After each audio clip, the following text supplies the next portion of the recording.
I must get him into the government service somehow. A man who could drive Nagali would know more about the rook than 50 men. He's a miracle, a lusus naturae. But a forest guard he must be if he'll only settle down in one place, said Gisborne. Abdul Ghaffur's opinion was less favourable. He confided to Gisborne at bedtime that strangers from God knew where were more likely to be professional thieves, and that he personally did not approve of naked outcasts who had not the proper manner of addressing white people. Gisborne laughed and bade him to go to his quarters, and Abdul Ghaffur retreated growling. Later in the night, he found occasion to rise up and beat his 13-year-old daughter. Nobody knew the cause of the dispute, but Gisborne heard the cry. Through the days that followed, Mowgli came and went like a shadow. He had established himself and his wild housekeeping close to the bungalow, but on the edge of the rook, where Gisborne, going out on to the veranda for a breath of cool air, would see him sometimes sitting in the moonlight, his forehead on his knees, or lying out along the fling of a branch, closely pressed to it, as some beast of the night. Thence Mowgli would throw him a salutation and bid him sleep at ease, or, descending, would weave prodigious stories of the manner of beasts in the rook. Once he wandered into the stables, and was found looking at the horses with deep interest. "That," said Abdul Ghaffur pointedly, "is a sure sign that some day he will steal one. Why, if he lives about this house, does he not take up an honest employment? But no, he must wander up and down like a loose camel, turning the heads of fools and opening the jaws of unwise to folly." So Abdul Ghaffur would give harsh orders to Mowgli when they met, would bid him fetch water and pluck fowls, and Mowgli, laughing unconcernedly, would obey. He has no caste, said Abdul Ghaffur. "He will do anything. Look at it, Sahib, that he does not do too much. A snake is a snake, and a jungle gypsy is a thief till the death." "Be silent, then," said Gisborne. "I allow thee to correct thine own household if there is not too much noise, because I know thy customs and use. My custom thou dost not know. The man is without doubt a little mad." "Very little mad indeed," said Abdul Ghaffur. "But we shall see what comes thereof." A few days later on his business took Gisborne into the rook for 3 days. Abdul Ghaffur, being old and fat, was left at home. He did not approve of lying up in rangers' huts, and was inclined to levy contributions in his master's name of grain and oil and milk from those who could ill afford such benevolences. Gisborne rode off early one dawn, a little vexed that his man of the woods was not at the veranda to accompany him. He liked his strength, fleetness, and silence of foot, and his ever-ready open smile, his ignorance of all forms of ceremony and salutations, and the childlike tales that he would tell, and, Gisborne would credit now, of what the game was doing in the rook. After an hour's riding through the greenery, he heard a rustle behind him, and Mowgli trotted at his stirrup. "We have 3 days at work towards," said Gisborne, "among the new trees." "Good," said Mowgli. "It is always good to cherish young trees. They make cover if beasts leave them alone. We must shift the pig again." "Again? How?" Gisborne smiled. "Oh, they were rooting and tusking among the young Sala last night, and I drove them off. Therefore I did not come to the veranda this morning. The pigs should not be on this side of the rook at all. We must keep them below the head of the Cane River. If a man could herd clouds, he might do that thing. But, Mowgli, if, as thou sayest, thou art the herder in the rook, for no gain and for no pay—" "It is the Sahib's rook," said Mowgli, quickly looking up. Gisborne nodded thanks and went on. "Would it not be better to work for pay from the government? There is a pension at the end of long service." "Oh, that I have thought, of that I have thought," said Mowgli. "But the rangers live in huts with shut doors, and all that is too much of a trap to me. Yet, I think—" "Think well, then, and tell me later. Here we will stay for breakfast." Gisborne dismounted, took his morning meal from his homemade saddlebags, and saw the day open hot above the rook. Mowgli lay in the grass at his side, staring up to the sky. Presently he said in a lazy whisper, "Sahib, is there any order at the bungalow to take out the white mare today?" "No, she is fat and old, and a little lame beside. Why?" "She is being ridden now, and not slowly, on the road that runs to the railway line." "Bah! That is too Cassaway. It is a woodpecker." Mowgli put up his forearm to keep the sun out of his eyes. "The road curves with a big curve from the bungalow. It is not more than a cos, and at the farthest, as the kite goes, and the sound flies with the birds. Shall we see?" "What folly! To run a cos in this sun to see a noise in the forest." "Nay, the pony is the Sahib's pony. I meant only to bring her here. If she is not the Sahib's pony, no matter. If she is, the Sahib can do what he wills. She is certainly being ridden hard." "And how wilt thou bring her here, madman?" "Has the Sahib forgotten? By the road of the Nagali, and no other." "Up then, and run if thou art so full of zeal." "Oh, I do not run." He put out his hand to sign for silence, and still lying on his back, called aloud thrice, with a deep gurgling cry that was new to Gisborne. "She will come," he said in the end. "Let us wait in the shade." The long eyelashes drooped over the wild eyes as Mowgli began to doze in the morning hush. Gisborne waited patiently. Mowgli was surely mad, but as entertaining a companion as a lonely forest officer could desire. "Ho, ho!" said Mowgli lazily with shut eyes. "He has dropped off. Well, first the mare will come, and then the man." Then he yawned as Gisborne's pony stallion neighed. 3 minutes later, Gisborne's white mare, saddled, bridled, but riderless, tore into the glade where they were sitting, and hurried to her companion. "She is not very warm," said Mowgli, "but in this heat the sweat comes easily. Presently we shall see her rider, for a man goes more slowly than a horse, especially if he chances to be a fat man and old." "Allah, this is the devil's work!" cried Gisborne, leaping to his feet, for he heard a yell in the jungle. "Have no care, Sahib. He will not be hurt. He also will say it is the devil's work. Ah, listen! Who is that?" It was the voice of Abdul Gafoor, in an agony of terror, crying out upon unknown things to spare him and his grey hairs. "Nay, I cannot move another step," he howled. "I am old, and my turban is lost. Ari, Ari! But I will move. Indeed, I will hasten. I will run. Oh, devils of the pit! I am a Musalaman. The undergrowth parted and gave up Abdul Gafoor, turbanless, shoeless, with his waistcloth unbound, mud and grass in his clutched hands, and his face purple. He saw Gisborne, yelled anew, and pitched forward, exhausted and quivering, at his feet. Mowgli watched him with a sweet smile. "This is no joke," said Gisborne sternly. "The man is like to die, Mowgli." "He will not die. He is only afraid. There was no need that he should have come out of a walk. There is no need that he should have come out of a walk." Abdul Gafoor groaned and rose up, shaking in every limb. "It was witchcraft and devildom," he sobbed, fumbling with his hand at his breast. "Because of my sin, I have been whipped through the woods by devils. It is all finished. I repent. Take them, Sahib." He held out a roll of dirty paper. "What is the meaning of this, Abdul Gafoor?" said Gisborne, already knowing what would come. "Put me in the jail khana.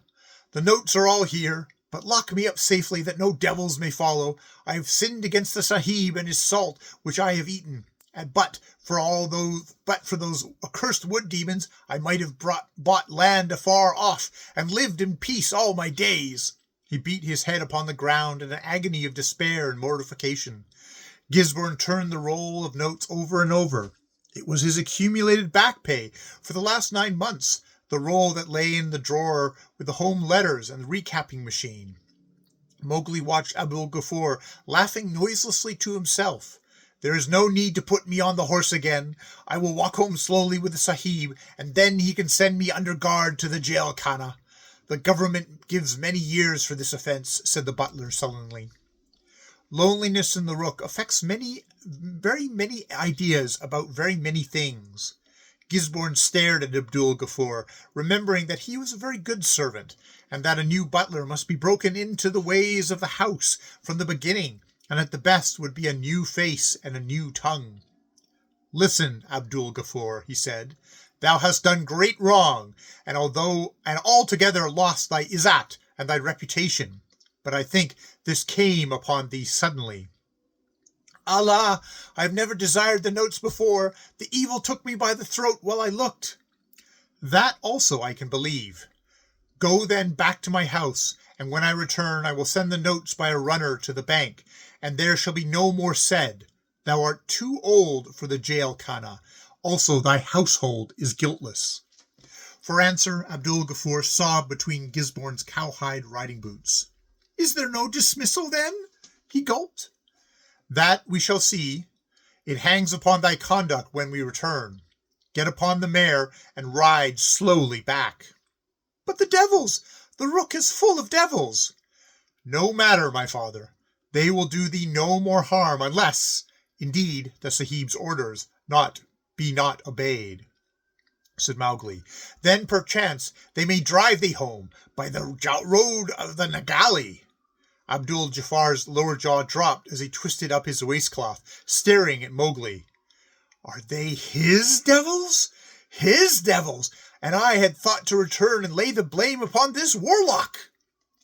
That was well thought of, Hurzat. But before we make a trap, we first see how big the game is that may fall into it. Now I thought no more than that a man had taken one of Sahib's horses. I did not know that the design was to make me a thief before the Sahib, or my devils had haled thee here by the leg. It is not too late now. Mowgli looked inquiringly at Gisborne, but Abdul Ghaffur waddled hastily to the white mare, scrambled on her back, and fled, the woodways crashing and echoing behind him. That was well done, said Mowgli. He will fall again unless he holds by the mane. Now it is time to tell me what these things mean, said Gisborne a little sternly. What is this talk of thy devils? How can men be driven up and down the Rook like cattle? Give answer. Is the Sahib angry because I have saved him his money? No, but there is a trick work in this that does not please me. Very good. Now, if I rose and stepped 3 paces into the Rook, there is no one, not even the Sahib, could find me till I chose. As I would not willingly do this, so I would not willingly tell. Have patience a little, Sahib, and some day I will show thee everything, for if thou wilt, some day we will drive the buck together. There is no devil work in the matter at all. Only, I know the Rook as a man knows the cooking place in his house. Mowgli was speaking as he would speak to an impatient child. Gisborne, puzzled, baffled, and a great deal annoyed, said nothing, but stared on the ground and thought. When he looked up, the man of the woods had gone. It is not good, said a level voice from the thicket, for friends to be angry. Wait till the evening, Sahib, when the air cools. Left to himself thus, dropped as it were in the heart of the Rook, Gisborne swore, then laughed, remounted his pony, and rode on. He visited a ranger's hut, overlooked a couple of new plantations, left some orders as to the burning of a patch of dry grass, and set out for a camping ground of his own choice, a pile of splintered rocks roughly roofed over with branches and leaves, not far from the banks of the Cane stream. It was twilight when he came in sight of his resting place, and the Rook was waking to the hushed, ravenous life of the night. A campfire flickered on the knoll, and there was the smell of a very good dinner in the wind. Ah, said Gisborne, that's better than cold meat at any rate. Now the only man who'd likely to be here'd be Muller, and officially he ought to be looking over the Changamanga Rook. I suppose that's why he's on my ground. The gigantic German, who was the head of the woods and forests of all India, head ranger from Burma to Bombay, had a habit of flitting bat-like without warning from one place to another, and turning up exactly where he was least looked for. His theory was that sudden visitations, the discovery of shortcomings, and a word-of-mouth upbraiding of a subordinate were infinitely better than the slow process of correspondence, which might end in a written and official reprimand, a thing in after years to be counted against a forest officer's record. As he explained it, if I only talk to my boys like a Dutch uncle, they say it was only dot damn old Mueller, and they do better next time. But if my fat head clerk he write and say dot Miller der Inspector General failed to understand, it is much annoyed. First dot does no good because I am not there, and second, der fool dot come after me he may say to my best boys, look here, you have been wigged by my predecessor. I tell you, der big brass hat prizes does not make der trees grow. Muller's deep voice was coming out of the darkness behind the firelight as he bent over the shoulders of his pet cook. Not so much sauce, you son of a Bayali. Worcester sauce, he is a gunnermit, not a fluid. Ah, Gisborne, you have come to a very bad dinner. Where is your camp? And he walked up to shake hands. I'm the camp, sir, said Gisborne. I didn't know you were about here. Muller looked at the young man's trim figure. Good, that is very good. 1 horse and some cold things to eat. When I was young, I did my camp so. Now you shall dine with me. I went to headquarters to make up my report last month. I have written half, ho ho, and the rest I have left to my clerks, and come out for a walk. The government is mad about those reports. I told their viceroy so at Simlia. Gisborne chuckled, remembering the many tales that were told of Muller's conflict with the supreme government. He was the chartered libertine of all the offices, for as a forest officer he had no equal. If I find you, Gisborne, sitting in your bungalow and hatching reports about me to the plantations instead of writing about the plantations, I will transfer you to the middle of the Bakir Desert to reforest him. I am sick of reports and chewing paper when we should do our work. There's not much danger of my wasting time over my annuals. I hate them as much as you do, sir. The talk went over at this point to the professional matters. Muller had some questions to ask, and Gisborne's orders and hints to receive, till dinner was ready. It was the most civilized meal Gisborne had eaten for months. No distance from the base of supplies was allowed to interfere with the work of Muller's cook, and that table spread in the wilderness began with deviled small freshwater fish, and ended with coffee and cognac. Ah, said Muller at the end, with a sigh of satisfaction as he lighted a cheroot, and dropped into his much-worn camp chair. When I am making reports, I am a free-thinker und atheist, but here in the Rook I am more than Christian. I am a pagan also. He rolled the cheroot butt luxuriously under his tongue, dropping his hands on his knees and staring before him into the dim, shifting heart of the Rook, full of stealthy noises, the snapping of twigs like the snapping of fire behind him, the sigh and rustle of a heat-bended branch recovering her strangeness in the cool night, the incessant mutter of the Cane stream, and the undernotes of the many-peopled grass uplands out of sight beyond the swell of hill. He blew out a thick puff of smoke and began to quote Heine to himself.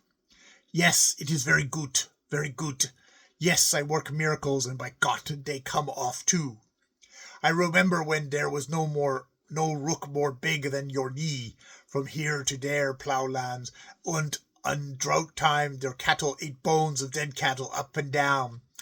Now their trees have come back. They were planted by a freethinker because he know just the cause dot make their effect. But their trees, they had their cult of their old gods, under Christian gods howl loudly. They could not live in their Rook, Gisborne. A shadow moved in one of the bridle paths, moved and stepped out into the starlight.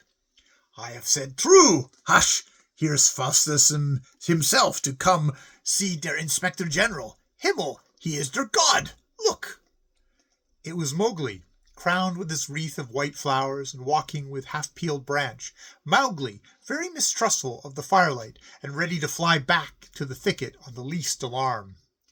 That is a friend of mine, said Gisborne. He is looking for me. Oi, Mowgli! Mueller had barely time to gasp before the man was at Gisborne's side, crying, I was wrong to go. I was wrong, but I did not know when the mate of him that was killed by this river was awake and looking for thee. Else I should not have gone away. She tracked thee from the back range, Sahib. He is a little mad, said Gisborne, and he speaks of all the beasts around about here as if he were a friend of theirs. Of course. If Faunus does not know, who should know? Said Mueller gravely. What does he say about tigers? This God who knows you so well. Gisborne relighted his cheroot, and before he'd finished the story of Mowgli and his exploits, it was burned down to a mustache edge. Mueller listened without interruptions. That is not madness, he said at last, when Gisborne had described the driving of Abdul Gafoor. That is not madness at all. What is it, then? He left me in a temper this morning because I asked him to tell me how he did it. I fancy the chap's possessed in some way.